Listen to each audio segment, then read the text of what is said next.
You don't need me to tell you that The Last of Us is one of the best games of all time. Naughty Dog's Epic has a reputation that precedes it, and between its original PS3 release and the PlayStation 4 remaster, there have been no shortage of opportunities for players to live and relive Ellie and Joel's story. Over the past 7 years, everything from the narrative to the characters to the gameplay has been picked apart, and it's produced some truly stellar tidbits that you probably missed the first time around. Naughty Dog has a reputation, both bad and good, for producing these densely detailed worlds, and it makes revisiting them a total joy. This is a massive game, and no matter whether you're on your first, second or 10th playthrough, you'll no doubt have missed some of the best secrets The Last of Us has to offer. I'm Josh from WhatCulture.com, and these are 10 things you didn't know about The Last of Us. Number 10. You can catch Ellie stealing Sam's toy. Let's start with something of a classic pick. If you're sharp, you might have seen this one as it happened back in 2013, but no judgment from me if you did miss it, because if you blink even once, it's completely gone. Near the midpoint of the game, you'll come across Sam and Henry, other survivors similar to Joel and Ellie. Just like Joel, Henry is a hard-ass who is stern with his survival rules, and one of them is, if you don't need it, you don't take it with you, a point he reiterates to Sam as he plays with a toy robot that he wants to put in his backpack. Frustrated, he instead just throws it on the ground. A later cutscene shows Ellie actually gifting the same toy to Sam though, revealing that she retrieved it earlier in the story. However, you can actually catch her in the act at the time. When gameplay starts back up after the cutscene, she stood over the toy, but won't actually pick it up until you look away. As soon as you turn, she picks it up, and if you're quick enough, you can just catch her standing back up with the toy no longer on the floor.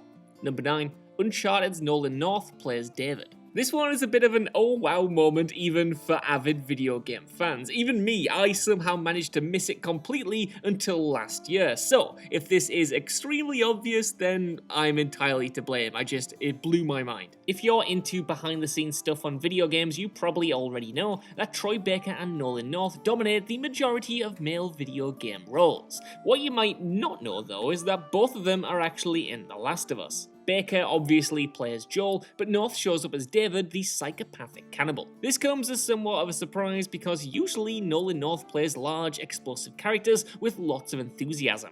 And arguably, even his most famous roles such as Nathan Drake sound pretty similar to his own voice. In The Last of Us, however, he goes all out in regard to direction and execution. It's a testament to his performance that you don't instantly recognize one of the most popular actors in the industry today. Number 8.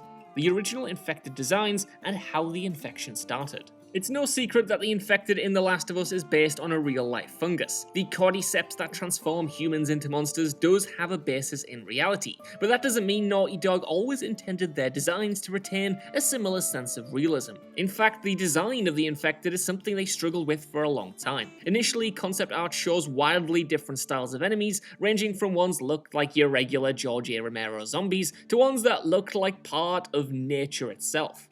In the official development series videos released around launch, director Neil Druckmann explained that some of these designs made the infected look particularly alien, losing much of their humanoid form for something a bit more fantastical. Also, you might know what the infection is, but have you ever wondered how it started? Well, while playing as Sarah at the beginning, you can find a newspaper in the opening scene. While the headline is something you will have immediately noticed, with the use of photo mode and zooms, you can actually read some of the article itself, which claims that people have been getting sick from molded crops from South America. Number 7. O'Sullivan's Pub is from Uncharted 3. There are plenty of references to other Naughty Dog games to be found throughout The Last of Us, so think of this entry as kind of a run-through of the best of the best. First up is O'Sullivan's Pub, which you can very briefly run through in the Pittsburgh chapter. Eagle-eyed fans might have noticed that this interior looks strikingly familiar, bearing more than a few resemblances to another Irish pub in Uncharted 3. Likewise, it's also long been assumed that the name is also a reference to that franchise's character Sully.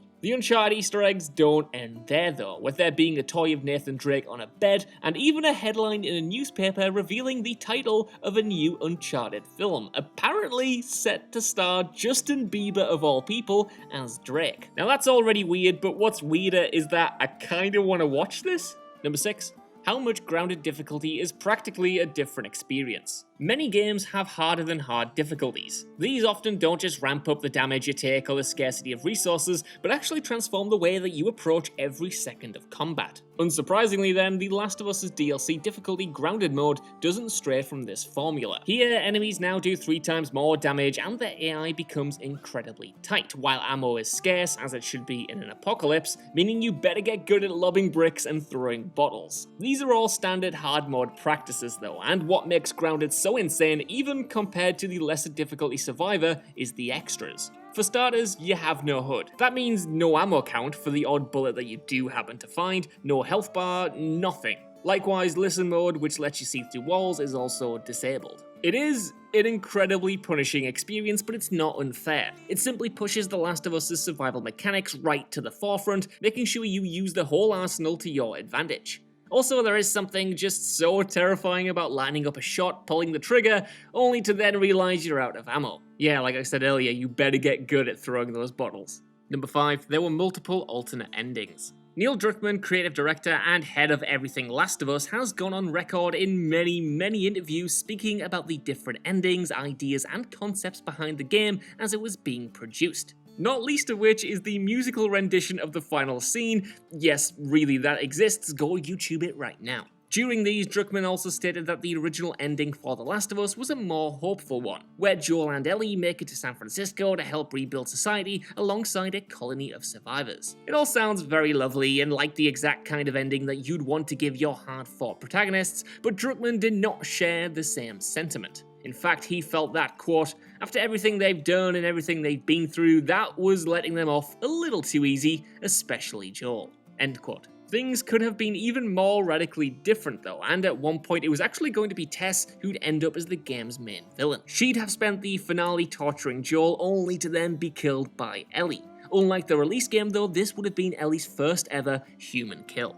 Number 4. There's also an unreleased ending epilogue. From an alternate conceptual ending to a straight-up unreleased version, Druckmann clearly had a lot going on with the project as a whole. At a live stage performance of the game, Druckmann came out to give those in attendance a viewing of exclusive footage, a sort of epilogue if you will. Set after the original game with the protagonists now at Tommy's dam, Ellie is listening to music in her room.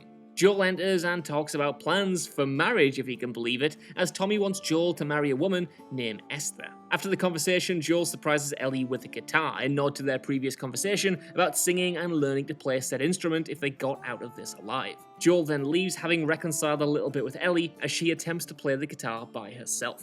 And wouldn't you know, funnily enough, despite it being specifically written for this performance, a version of the scene would eventually end up in The Last of Us Part 2.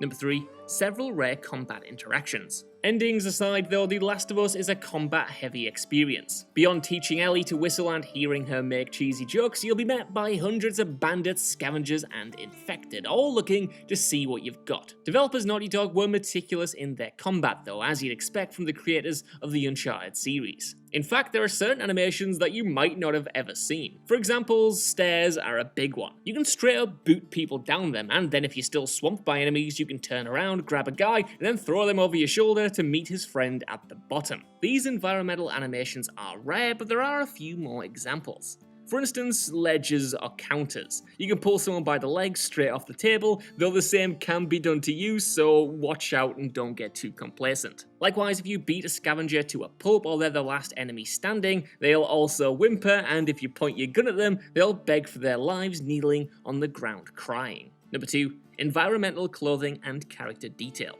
Of course, the details don't stop with combat, as Naughty Dog truly thought of everything. For instance, if you stand around and do nothing, Ellie is going to get agitated and upset. Likewise, the same thing happens if you shine a flashlight into her eyes, just like Alex Vance in Half-Life 2. She'll also comment if you start shooting ammo randomly, so don't be wasteful. There are also subtle ways the world reacts to your actions as well. For example, at the start there's a young girl playing with a toy in the corner of a street, and if you walk up to her she'll get scared, perhaps rightly so, and then hide it from you. It goes even further than this though. In the Left Behind DLC, you'll be able to spy a Twitter account in one of the pet shops. This Petville Pets account is actually real, believe it or not, and has a few tweets from 2013 leading right up and into the fictional outbreak. It's the small little details that matter, the stuff that you barely clock, that can make a big difference in regard to immersion, atmosphere, and world building. Number 1. Neil Druckmann's original ideas were so different. Neil Druckmann has made it no secret that the basic premise of The Last of Us has been swirling around in his head for a long time, but the original version was a different beast entirely. Chronicled recently in an excellent video by gamers/giveamers called The History of The Last of Us, Druckmann's initial concept changed rapidly to become the game we eventually got. Initially, his idea was for another game set during a zombie uprising,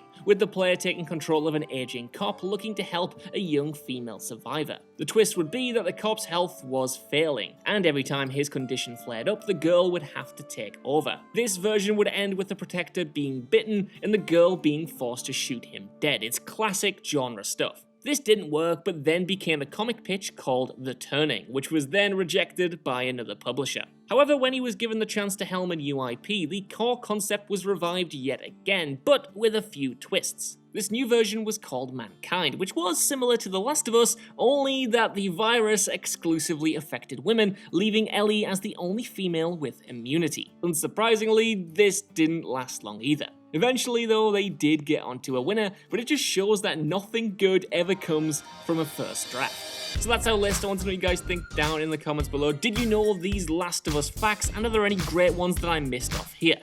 Either way, while you're down there, could you give us a like, share, subscribe, and head over to WhatCulture.com for more lists and news like this every single day. Even if you don't though, I've been Josh, thank you for watching, and I'll see you soon.